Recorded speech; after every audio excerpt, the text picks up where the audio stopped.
Persistencia de pueblos y culturas indígenas. Vamos a comprender entonces que las relaciones entre españoles e indígenas se inician desde la llegada de Almagro de 1536 y con el asentamiento de Pedro de Valdivia en 1540. Va a fundar Santiago de Nueva Extremadura en 1541, hecho relevante ya que va a permitir que los españoles puedan ir avanzando para conquistar el territorio chileno.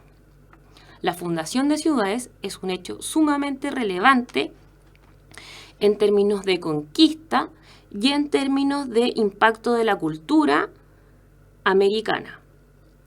Pero en ese mismo año, en 1541, una resistencia liderada por Michimalonco quema la ciudad de Santiago, donde Inés de Suárez entonces tiene que decapitar a los indígenas que mantenía esclavos para poder parar la sublevación mapuche. Posteriormente nosotros tenemos el avance de Pedro de Valdivia más allá del río Maule, lo que va a generar entonces un desplazamiento indígena hacia el sur, y también Pedro de Valdivia va a fundar distintas ciudades y fuertes, ciudades como Concepción, Villarrica, Valdivia y los fuertes de Tucapel, Arauco y Purén. Lo que termina con el asesinato de Pedro de Valdivia, liderado entonces por Lautaro, quien a su vez aprendió entonces a utilizar animales como el caballo españoles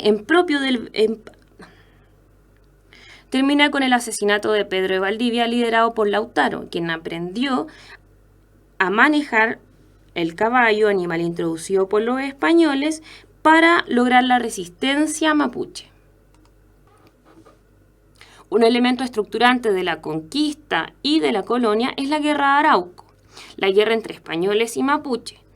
Esta se va a dividir en distintas etapas. La primera de ellas es la Guerra Prolongada, donde se establece desde la llegada de Diego de Almagro a nuestro territorio hasta la batalla de Curalaba de 1598, lo que genera entonces un límite y el abandono de ciudades de los españoles al sur del río Biobío.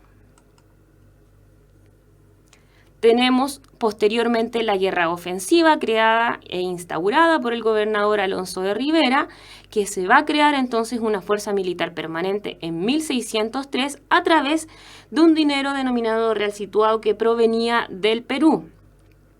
La guerra ofensiva va a establecer entonces asaltos a territorios indígenas, lo que se va a denominar las malocas, que va a asaltar, entonces va a cruzar esta frontera natural que es el río Biobío, pero también los indígenas van a producir y van a realizar asaltos a territorio español, que son los malones indígenas.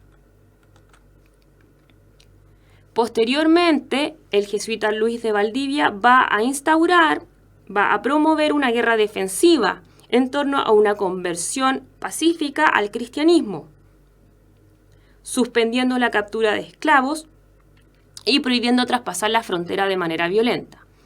Elemento que no tuvo gran impacto y que rápidamente fue reemplazada por los parlamentos en el siglo XVII, donde se encontraban los líderes del pueblo mapuche y también los líderes españoles. El primer parlamento que se llevó a cabo fue el de Quilín en 1641, donde no solo se trataban temas de guerra, sino que también existía un gran intercambio comercial entre estos ambos mundos.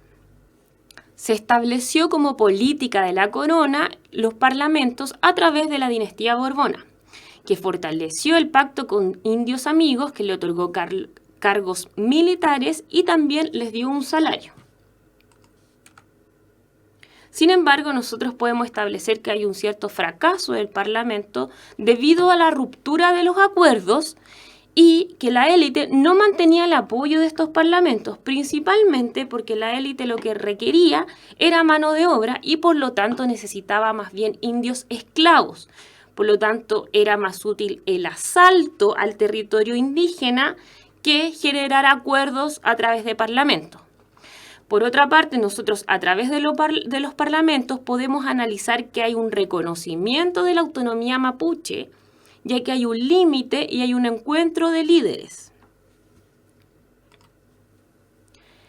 Va a ser en esta vida que se genera a través del encuentro entre españoles y mapuches, partido entonces por este río Biobío, donde se va a mezclar creencias, idiomas, costumbres, va a existir también un cambio radical al sistema económico mapuche, ya no solo de autoabastecimiento, sino que de comercio y de intercambio con el español, este intercambio denominado conchavo, y también va a haber un desplazamiento de los mapuche que se va a denominar la araucanización de la Pampa.